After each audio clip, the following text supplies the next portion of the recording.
नमस्कार दोस्तों, आपका nature and wild life YouTube channel में स्वागत है। आप देख सकते हैं ये नीलकंठ है जो आ रहा है उड़ करके, और आप देख सकते हैं।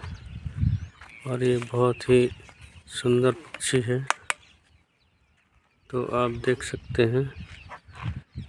तो ऐसे आप देख सकते हैं, ये बैठा हुआ है। और ऐसे इंटरेस्टिंग वीडियो पाने के लिए हमारे चैनल सब्सक्राइब, लाइक, शेयर ज़रूर करें।